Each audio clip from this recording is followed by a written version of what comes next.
Assalamu alaikum students, welcome to Iman Learning. Students, today's topic is about hepatitis and its type. It's a also important topic because paper में जो examiner है वो पूछता है hepatitis के बारे में, ऐसी कोई भी टाइप्स आपसे वो डिस्कस करने को बोलता है. ओके, सो अगर स्टूडेंट हम हेपेटाइटिस की बात करें, बेसिकली हेपेटाइटिस है क्या चीज़, सबसे पहले हम बात करेंगे इसकी कि हेपेटाइटिस होता क्या है.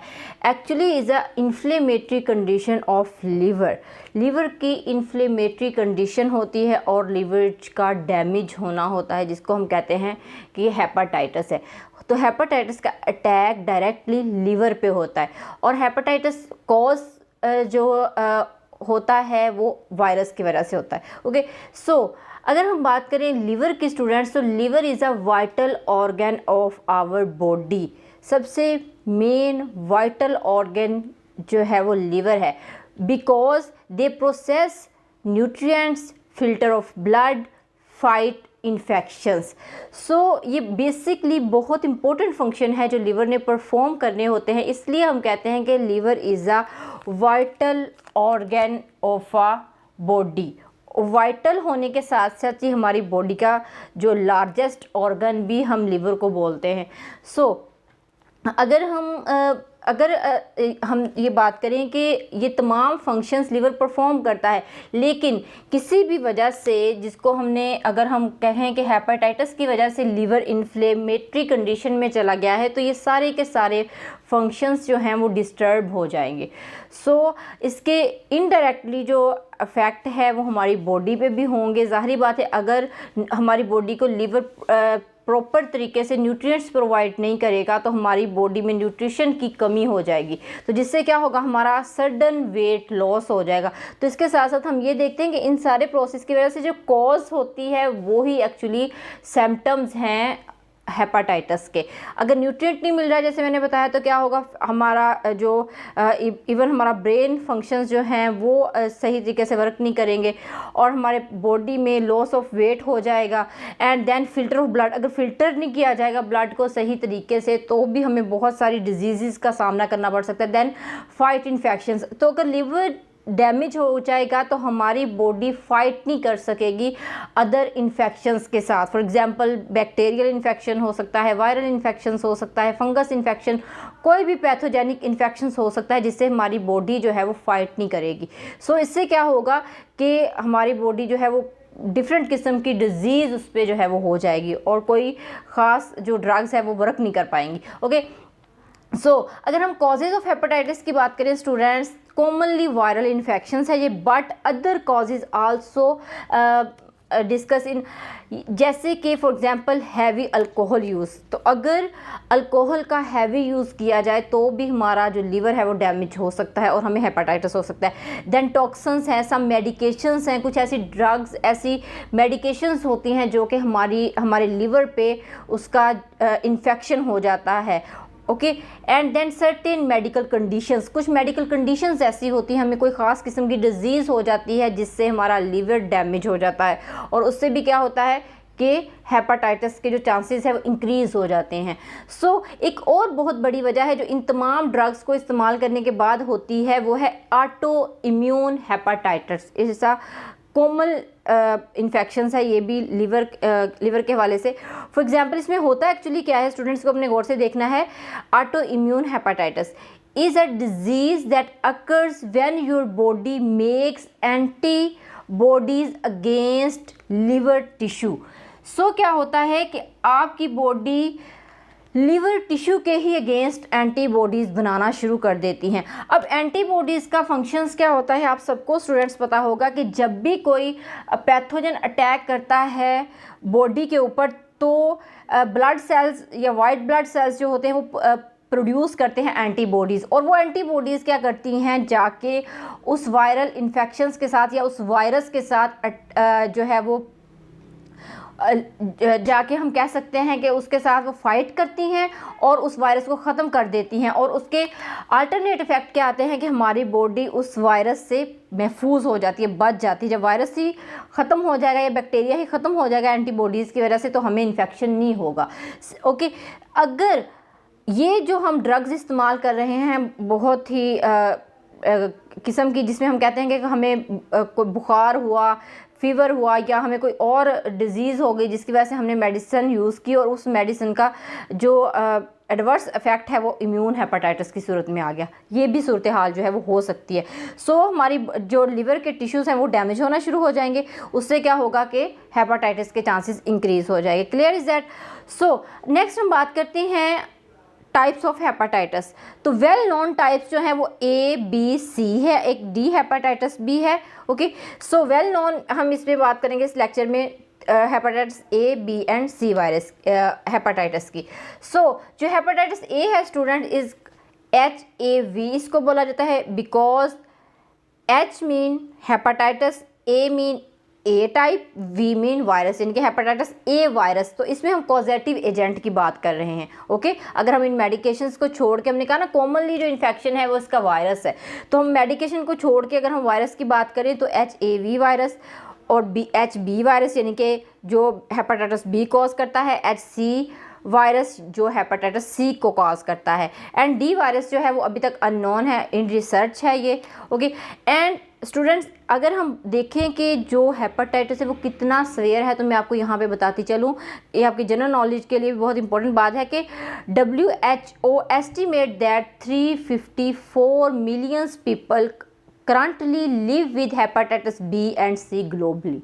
पूरी दुनिया के अंदर अगर देखा जाए तो जो वर्ल्ड हेल्थ ऑर्गेनाइजेशन है, ये एक टीम होती है इसकी, या हम कह सकते हैं कंपनी है पूरी, तो इन्होंने अंदाज़ा लगाया है कि 354 मिलियन पीपल जो हैं वो आज के दौर में B और C वायरस से इन्फेक्टेड हैं पूरे वर्ल्ड के अंदर।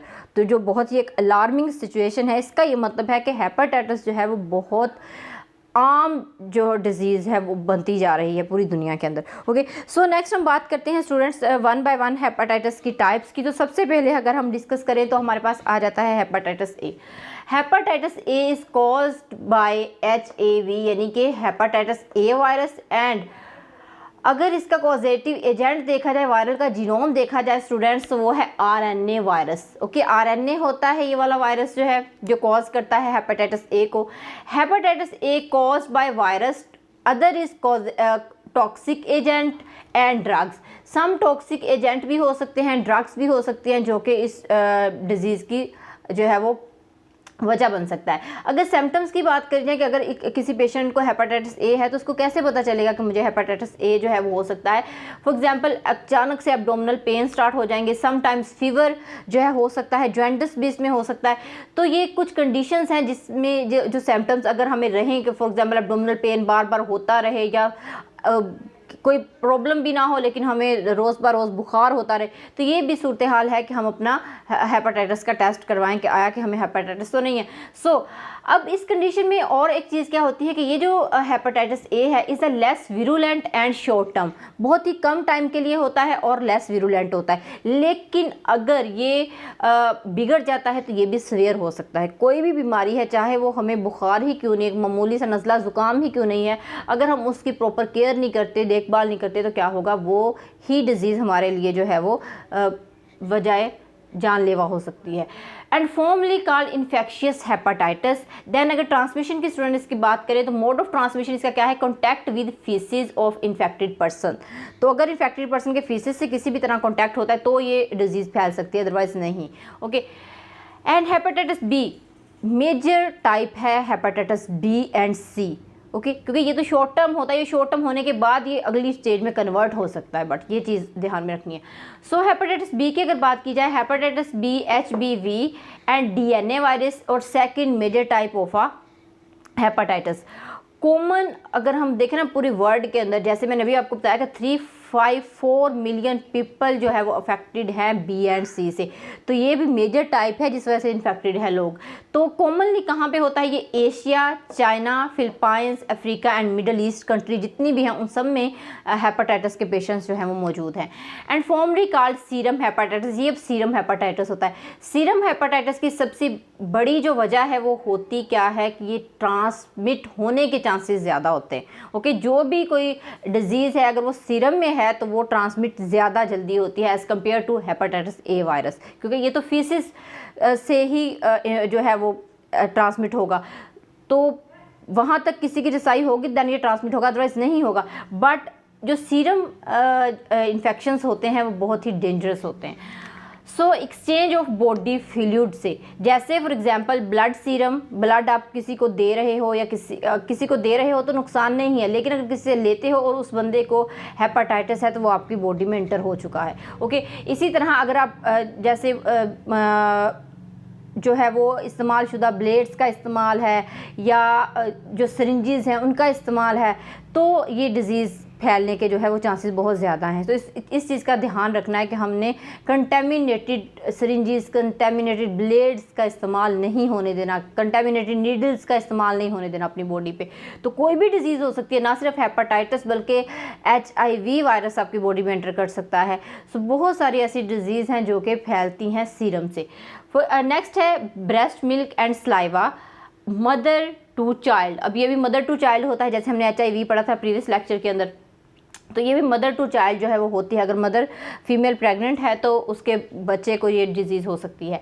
एंड सेक्सुअल कॉन्टैक्ट, क्योंकि सीरम वायरस से सेक्सुअल कॉन्टैक्ट भी सीरम जो है वो फ्लूइड में आता है। ओके, तो ये चीज़ें जो है इसकी मोड ऑफ ट्रांसमिशन है। तो अगर आप इसकी प्रिवेंशन करना चाहते हो, इसके ऑपोजिट कर लें, अपनी बॉडी में जो ब्लड सीरम लगवाएं तो उसको प्रॉपर से टेस्ट कर लें। ब्रेस्ट मिल्क से जो है अगर उस फीमेल को है तो वो अपने बेबीज़ को फीड मत करवाए। ओके, सलाइवा से ये फैलता है तो मदर टू चाइल्ड है, तो ये चीज़ें जो है लेकिन एक चीज़ इसमें है कि सेक्सुअल कॉन्टैक्ट, हमने HIV में भी पढ़ा था कि सेक्सुअल जो कॉन्टैक्ट होता है वो सेफ़ तरीके से किया जाए तो वो बिल्कुल भी डेंजरस नहीं होता।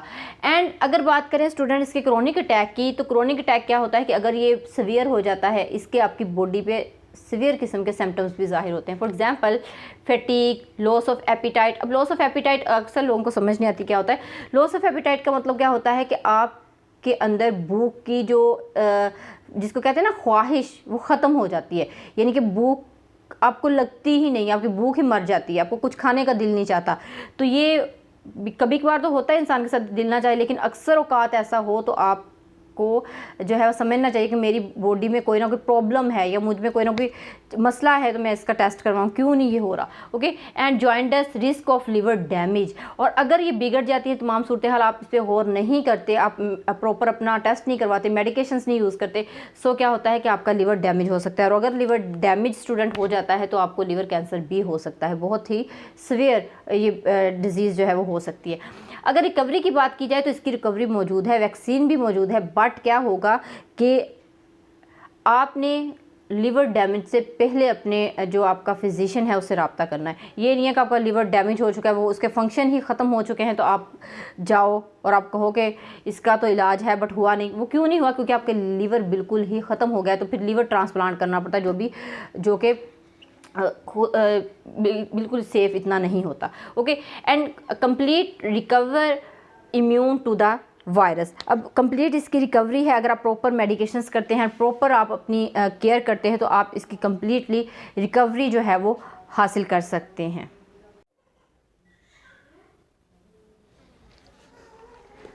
सो next hepatitis is hepatitis C. Hepatitis C को बेसिकली हम बोलते हैं HCV हेपेटाइटिस और RNA virus. This is caused by RNA virus, यानी कि इसका जो जीनोम है वो RNA बेस्ड है। सो हेपेटाइटिस सी जो है इसको फॉर्मली हम कहते हैं नॉन A और non B hepatitis. It is called infusion hepatitis, इसको इन्फ्यूजन हेपेटाइटिस भी कहते हैं।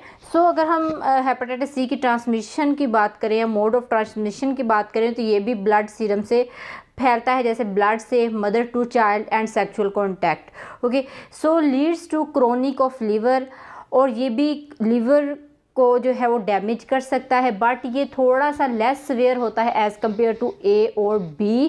बट अगर हम बात करेंगे जो हेपेटाइटिस सी है ये अगर बिगड़ जाता है तो ये भी लीवर क्रोनिक जो है वो कॉज कर सकता है और इससे आपका लीवर जो है वो डैमेज भी हो सकता है और इवन दो लीवर कैंसर भी हो सकता है अगर ये हेपेटाइटिस बिगड़ जाता है। सो HCV not yet vaccine available, और इसकी वैक्सीन भी अवेलेबल नहीं है, तो ये बात भी थोड़ी सी अलार्मिंग है। सो इस वजह से हम इसमें बहुत ज़्यादा जो है वो प्रिकॉशंस की ज़रूरत होती है हमें। नेक्स्ट वायरस है hepatitis D. Hepatitis C is delta hepatitis, और इसके बारे में कि ये कौन से वायरस से जो है होता है इसका अभी तक जो है वो अननोन है, नहीं पता, और इसी वजह से इसका मोड ऑफ ट्रांसमिशन जो है इतना एक्चुअल रिसर्च में नहीं है।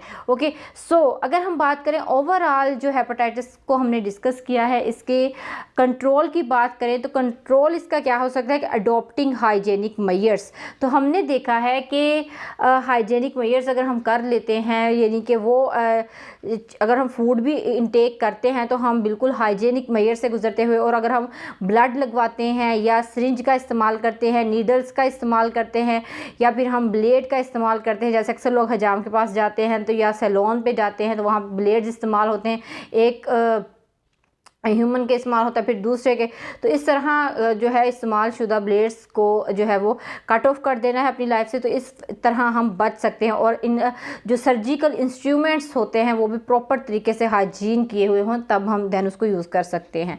सो वैक्सीनेशन जो है वो ये भी है कि वैक्सीनेशन करवाई जाए। अब तो जो बच्चों के हिफाजती टीकों का कार्ड बनता है, पूरा कोर्स करवाते हैं, तो उस पर हेपेटाइटिस के इंजेक्शन भी लगवाए जाते हैं। ओके, तो ये भी बहुत अच्छी एक काविश है हेपेटाइटिस को रोकने की, बट फिर भी अगर जिस हेपेटाइटिस की वैक्सीन नहीं है तो वो अटैक कर सकता है, जैसा कि हेपेटाइटिस सी है। सो अगर और देन हमें क्या करना है क्योर के लिए कि स्क्रीनिंग ऑफ ब्लड, अपने ब्लड को टेस्ट करवाएं, ऑर्गन और टिश्यू ऑफ द डोनर, यानी कि डोनर के टिश्यूज़ हमें जो है वो करवाने पड़ते हैं। तो इस तरह डिफरेंट हाइजीनिक मेजर्स करके हम हेपेटाइटिस से बच सकते हैं। सो स्टूडेंट्स, ये था हमारा आज का सिंपल सा टॉपिक और बहुत इम्पोर्टेंट है एग्जामिनेशन पॉइंट ऑफ व्यू से। It's very very important topic. Okay, ये आपको पेपर में एग्जामिनर पूछ सकता है। अगर फॉर एग्जांपल आप मुल्तान बोर्ड से रिलेट करते हो, फैसलाबाद बोर्ड से, गुजरावाला बोर्ड से, लाहौर बोर्ड से, तो ये क्वेश्चन पेपर में बहुत दफ़ा स्टूडेंट्स 4 नंबर का आपको पूछा जा चुका है और इवन पूछा जाएगा। और इसमें से आपको जो है MCQs भी बहुत सारे बनते हैं, और इसका जो शॉर्ट क्वेश्चंस हैं वो भी इस आप पूरे इस चैप्टर में देख रहे हैं कि वो बनते हैं। हेपेटाइटिस बी जो है वो कौन से वायरस से फैलता है, और हेपेटाइटिस बी का जो जीनोम होता है वो कौन सा है, तो DNA जीनोम है। इस तरह जैसे सी का RNA जीनोम है। तो ये चीज़ें जो है आप बिल्कुल ध्यान से पढ़िएगा तो ईजी रहेगा आपको याद करना। ओके, तो इंपॉर्टेंट क्वेश्चन है तो इसको अच्छे से याद कीजिएगा, और अगर आपको मेरा वीडियो लेक्चर पसंद आया तो इसको लाइक कीजिएगा और अदर स्टूडेंट्स के साथ भी इसको शेयर करना मत भूलिएगा। इंशाल्लाह नेक्स्ट मिलेंगे हम नेक्स्ट चैप्टर के साथ, क्योंकि ये वाला जो टॉपिक था हमारा चैप्टर नंबर 5 का वैरायटी ऑफ लाइफ, या फिर आप इसको एसेलुलर लाइफ भी बोल सकते हो। तो ये हमारा इसका लास्ट टॉपिक था। तो नेक्स्ट हम इंशाल्लाह प्रोकैरियोट्स चैप्टर जो है वो स्टार्ट करेंगे। ओके, देन अल्लाह हाफिज़।